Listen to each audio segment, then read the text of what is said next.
Sri Lanka continues to receive military aid from Israel and from Britain, and the armed forces have received advice from former members of Britain's Special Air Service.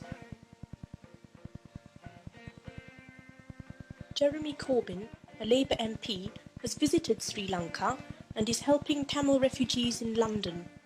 I think the British government panicked during May of this year because earlier in the year the British government had made some curious statements in the House of Commons to the effect that the situation in Sri Lanka was improving and was likely to be returning, in their words, to normal. And in April of this year, Mrs Thatcher visited Ceylon to open the dam and to have talks with President Jayawardena. And when she returned, she announced the situation in Ceylon was getting better. And she then announced that the flood of Tamil refugees, that was their word, had to be stemmed. And so they first of all imposed restrictions on the members of Parliament's right to take up individual immigration cases and insisted on a reply within 24 hours, and then suddenly imposed visa restrictions, which meant that the problems, so far as the British government was concerned, no longer existed because very few people were allowed to enter Britain from Ceylon. And the visa requirement has remained, the first time it's ever been done for a Commonwealth country anywhere. A number of us have opposed it from the very beginning, and I've just come now from the House of Commons. We've had a debate about this very subject, and once again the government have refused to give a date by which time the visa requirement will be lifted. The British government has consistently claimed that the situation is getting better. There is no evidence whatsoever to support this. In fact, all the evidence points to the contrary. I believe the British government makes this claim because politically they support the government of Sri Lanka. Militarily they support the government of Sri Lanka through the training of Sri Lankan officers and the supply of arms and parts to the government of Sri Lanka, and so it suits them to make this rather extraordinary claim. The Tamil people that have arrived in Britain during the past 2 years, for the most part, have been granted either temporary admission or exceptional leave to remain in Britain, which doesn't give them very many rights in this country. In effect, it keeps them dangling on the end of a string.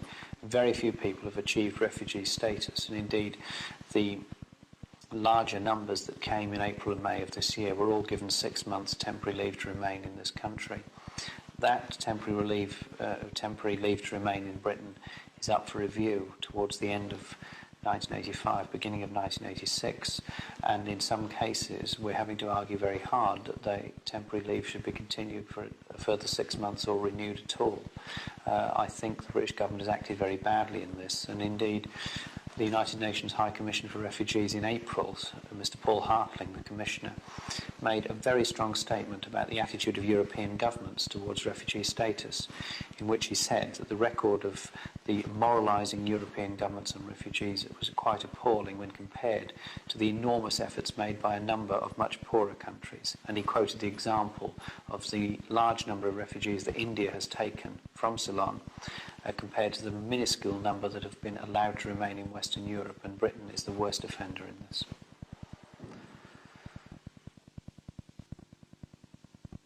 I think at the moment the position is very uncertain.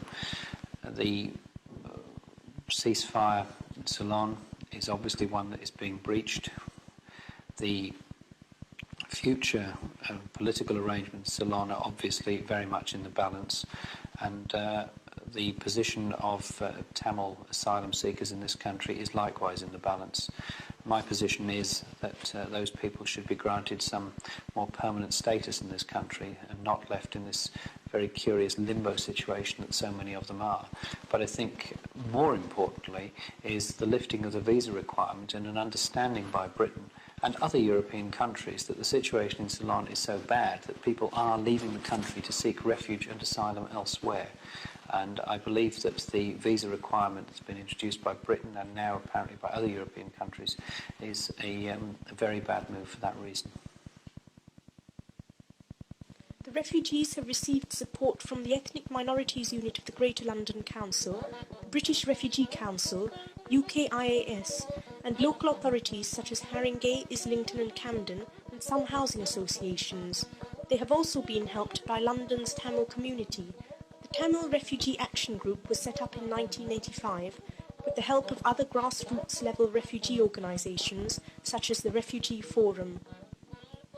As Tamil Refugee Action Group, we propose to do a few important tasks in this country.